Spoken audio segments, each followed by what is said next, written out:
За ерөн улсын төсөв мөнгөгүй байна.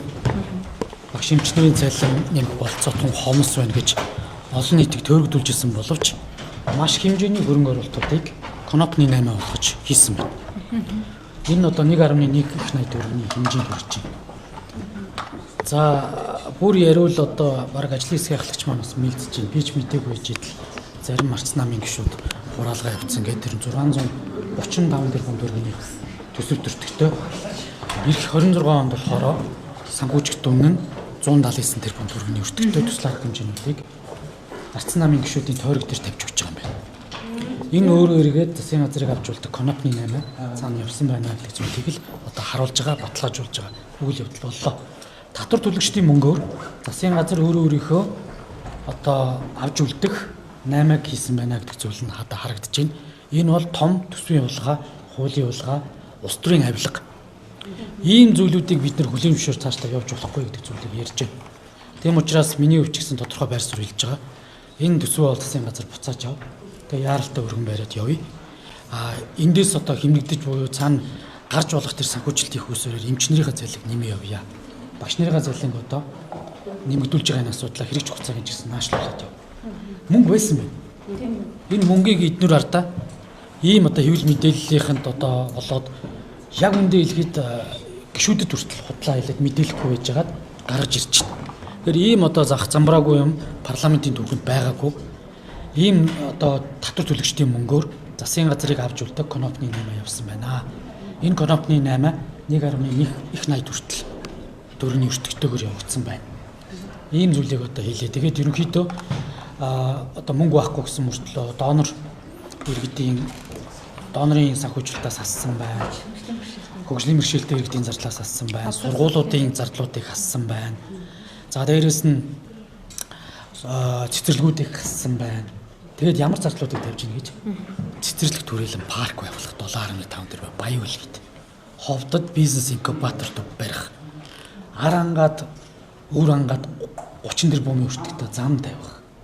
За дээрэс нь ангаахын шинжилгээ ухааны их сургууль дээр 10 тэрбум төгрөгийн спортын заал барих. Хөдөө аж ахуйн тоног төхөөрөмж гэсэн мөртлөө улсын хэмжээнд хэрэгжихгүйгээр зөвхөн хангаан бүсэд. Төрийн албан агчдын тоног төхөөрөмжийг 50%-аар бууруулж байгаа гэсэн боловч төвийн бүс дээр 1.5 ч гэх юм уу. Ингээд бүсэд гишүүдэд зориулаад явсан байна. Дээрээс нь бүс зүйн хөгжлийн нэрийн дор 224 тэрбум төгрөгийг тавьсан байна. Ерөнхий дүнгээр. Ингэж өөрөө төсвийн хууль зөрчиж ерөнхий агуулгаар тавьж болохгүй. Чи яг ямар төсөл арга хэмжээ хідээс хитэн хүртэл санхүүжих ямар дүнгээр гэдэг чи тодорхой төсөв тусгадаг болохоос биш. Энэгүй гишүүдийн мөнгө энэ чи яг ийм байдлаар ороод ирсэн юм. Бид болохоор тийм байхгүй гэдээсэн боловч 224 тэрбум төгрөгийн бүсцсэн хөгжлийг дэмжих гэх ерөнхий байдлаар тавьсан. Энийг 6 бүсэд өгнө. 6 бүсийн хуваарлтыг энэ бүсцсэн хөгжлийн асуудал гэсэн засгийн газрын гишүүн хариуцж хуваарлаж байгаа. Энд ч одоо парламентын ирэхэд ингэж халдаж болд юм. Ийм ч учраас энэ засгийн газартаа хариуцлага тооцоостой гэж бидний нөхөд одоо явсан. Энэ одоо улс төрийн болоод бусад акцуудаар ингэ саармжиж байгаа боловч ийм л зүйлийг хийсэн юм. Үнэхээр одоо энэ засгийн газрыг авч үлдэхийн төлөө арц намын зарим гишүүд ажиллаж ирсэн цаад асуудал нь ерөөсөө ийм Конопны 8 Конопо хүнд өргөсөн байна. Татвар төлөгчтэй мөнгө шүү. Одоо төсөв батлах хуулийн хугацаа үндсэндээ 10 хоногт байна. Эргүүлэн татхаар чинь боломж байгаа юу? Одоо эднүрт ингэж найр тавьж хулгай хийж яхаар яг ирээдүйн хөгжлийнхын төлөө боловсрал, эрүүл мэнд, нийгмийн асуудлуудаа шийдэх шинжлэх ухааны одоо ажилчдын болон шинжлэх ухааны чиглэлийн судалгаануудыг бүгдийг хассан байх жишээтэй. Гэтэл одоо зүгээр ойр тойрныхаа юун дээр тоног төхөөрөмж гэл явчих. Одоо та хэд энэ төслүүдийг хараад үзээрэй. Ерөөсөө цөөхөн идэм. Арангаа, өөр ангаа, говийн мөстөр том самууд байна. За тэгээд хөвсгөл төвийн бүс байна. Баян үлгий байна. Тэгээ одоо энийг гавь гişүү маань өөрөө мэдэн бодолж байна. Тийм учраас би ч гэсэн гавь гişүүнийг одоо ажиллаа өг гэж байгаа. Ажлын хэсгийн ахлагчийг та бол одоо цаашаа авч явах ямар ч ёс суртахууны эрх алга. Ийм зүйлийг хэлж байгаа шулуухан. Энэ одоо зүйл дээр залуу гişүүд та нар юугаа мэдээ анх сонгоцсон гэж байгаа боловч энэ бүх зүйлүүд чинь ингэж явдаг байсан юм. Бидэд одоо өнөөдөр өөрсдөө шүгэл үлээж энэ одоо татвар төлөгчдийн мөнгө гэж ингэж үр тарддаг байсан зүйлүүдийг зогсоохын төлөө явж байгаа. Бид мөнгө байсан байна. Энийг юусоо ингэж конопны 8-аар хулгай хийд юм. Төсвийн ажлын хэсэгт арчснаас багтсан гишүүд засгийн газрын огцруулах үед чуулганд орж ирэхгүй байсан тэр гишүүд байна гэдэг юм дээ. Гэхдээ одоо тэгэл байгаа шүү дээ. Та хэдээс сая ярилцлагыг зогсчихсан жаргал сайхан мөнгө тулга. Өшөөчин Хиорт тий Далаанбат хоёр гишүүн 3 орж ажилласан юм байна. Ногоо намаас Батболд гишүүн. За манай намаас бас нэг 4 гишүүн ажилласан юм байна. Засгийн газартай коноп 8 альцсан засгийн газрыг дахин одоо огцруулах асуудлыг дахин хүндхүү та. За одоо тэгээд олон нийт харж байгаа илүү дээ. Яг үндэ хэлэхэд энэ өнгөрсөн 1 сарын хугацаанд манайт бол одоо хамаг муу мухай гараад дутуулж байна. Тэгэхдээ энэ парламентын арчлал энэ татвар төлөгчдийн мөнгө гэж улс төрийн албан тушаалаа авч үлддэг энэ улс төрийн авилгал, улс төрийн энэ конопны 8-альцал. За тэгээд энэ бол хамгийн том хуулийн улгаа, төсвийн улгааг зогсоохын тулд ингэ дуурж байгаа. Тэгээд үндэ хэлэхэд бидэрт одоо мэдээлэл байгаагүй. Би өчтөр байнгын орооны хурал дээр та бичлэг ухраад үл хэлэхээр 15 цаг 55 минутад ажлын хэсгийн саналыг тараагаа шууд санал хурааж эхэлсэн. Би энийг ингээд асуу тодруулах юм байна гэсэн над руу бөөнөрөө дайрсан. Хурал даргалж ирсэн хүнээс эхлээд дайрсан. Арцсан намын Батцуур тэргүүтэй гişүүд над руу одоо бас илдвэрлэн дайрсан. Тэгээ би одоо өөрөө ирэхгүй л одоо яг хөө тэгээд яг үндэ хэлээд ганц гişүүн хэцүү л байгаа байхгүй. Тэгээд цаасаа аваад үтсэн. Үндэ хэлээд одоо гутарсан. Бидэд мөнгө байгаагүй ш мөнгө байсан байна. Ямар их одоо хэмжээний ингэж үргүү зардлуудыг ингэж төсөвдөр тавьсан бэ гэдэг зүйл л одоо харагдсан. Тэгээ одоо харамсалтай байна. Тэгээ энийг одоо биш үү цаг хугацаанд баригдаж ийм заван хулгайг бид нэр өгшүүлээ батлаа явуулж болохгүй. Харин одоо яг төсвийг нэг удаа ямарч ирсэн 11 сарын 15-наас хойш баталж ирсэн түүх биднэрт бол байгаа. За энийг бол одоо ямарч ирсэн 12 сарын 1-ний дотор миний хувьд бол амжиж батлая.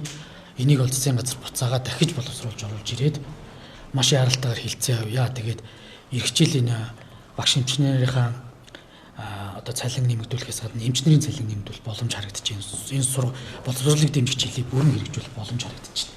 Тэгээ энэ одоо зүйлүүдийг бүр болохгүй бол тоо детальтай одоо ярихаас байхгүй. Үнэхээр одоо харамсалтай. Одоо та бүгдэд энэ материалууд тарагдаад ирэх байх. Энэ кодтой төслүүд байт юм байна. Энэ 100 хэдэн төслийн жишээ 70 орчим хүн кодгүй. Бүгд шинээр эхлүүлж байна. Ийм хэмжээний ингэж хулгай зэлгээг, хуйлдааныг татвар төлөгчдийн мөнгөөр хийд юм байна. Тэгээд харамсалтай байна. Одоо би бол ингээд нэг нам гаргалцахгүй ер нь шүгэл үлээж энэ заваа нөхдүүдээс зарчим ярьж явахгүй бол болохгүй байна гэдэг зүйл дээр л байгаа. Тэгээд Сулгаагүй төслүүд орж иж байгаа гэж ойлгоо тийм ээ. маш хэмжээний зураг төслүүд орж ирсэн гэдэг ажлын хэсэг ахлагсаа гавыг хөрвөлөмшөрсөн. Би хүчинд давтагдаад хураалгацсан гэж байгаа. Энийг байнгын орооны дарга хураалгахгүй байх эрх нь байна. Гэтэл угаасаа хувилдж байгаа хүн одоо бол ийм зүйлээрээ сууж байгаа байхгүй. Тэгээд одоо би яг хэвлэлийнхэнд дамжуулаад бас олон нийтэд хэлж байна. Хэдүүлээ энэ Монгол улсын эрх ашигын төлөө, энэ парламентын засаглалын төлөө энэ одоо ус төрчдийн нэг амаар биш бодит мэдээллийг бас таад маань ухаж ойлгооч. Одоо үнийг л одоо бас хүсэж байна. Тэгээд одоо үнэхээр цаашдаа Монгол парламентын засаглал байх юм уу? За энэ парламентын засаглалын дээр гарсан засгийн газарт ажилладаг 20-30 жил ус төрд явж байгаа энэ хүмүүсүүдийн хуйлдаан байт юм байна. Одоо зүгээр амар зүгээр хөдөө аж ахуйн тоног төхөөрөмжийг тавих зөвхөн хангаан бусдыг тавьчих жоохгүй. Харахад ингээд тоног төхөөрөмж байгаа юм шиг мөртлөө. Иж өөрөө ингээд төсөвчин Монгол улсын нийт иргэд аж ахуйн нэгж байгууллагуудын бодлогын дэмжих ёстой болохоос биш зөвхөн хангаан бусдыг дэмждэг тэндээс гарч байгаа хүмүүсийг дэмжих болохгүй. Би зөвхөн нэг л жишээ ярьж байгаа шүү. Тэгэхээр ийм алагчилсан байдлаар энэ асуудлуудыг ханддсан байна. Энийг бид нар урд нь бүдүүн томоор явдаг байсан байна. Одоо ингэж цаашаа явуулах ямар ч болцоо байхгүй. Ингэж хиллээгээд намайг нөгөө троол армаараа болоод одоо гүжирдэг гүтгэхийн явдал бол зогсохгүй байх. Би энэ дээр гэхдээ эзээ шимтрахгүй. Намайг бас олон юм ярьж байна. Ямар их мэрдий бүх юм дээр ууралж бухимч ингэж. Энэ чинь бухимтаас яах юм? Энэ сүүлийн үед бодиттой дарамт ирсэн үү? Зөндөө ба шүү дээ. Би одоо яг үндэ хэлэхэд одоо яг энийг тэсэд байх хэрэгтэй. Би чи одоо нэг хинт энэ юм дээр яг гутаа дугаа ороогоо зогсох биш. Би өөрөө Улаанбаатар хотын Сонгон хайрхан дүүргээс мандат авахтаа энэ төрд байгаа болохгүй бүтггүй зүйлүүдийг цэцэлнэ гэж гарч ирсэн болохоос биш бид нар эднэртэй нийлж тохоо нийлүүлээд хуйлдад сууна гэж ерөөсө гарч ирээгүй. Ийм зүйл байна. Тэгээ энийг бол одоо шулуух хэлье. Тэгээ энэ бол одоо үнэхээр цаашдаа хариуцлагын асуудлын шат чатанд нь ярина.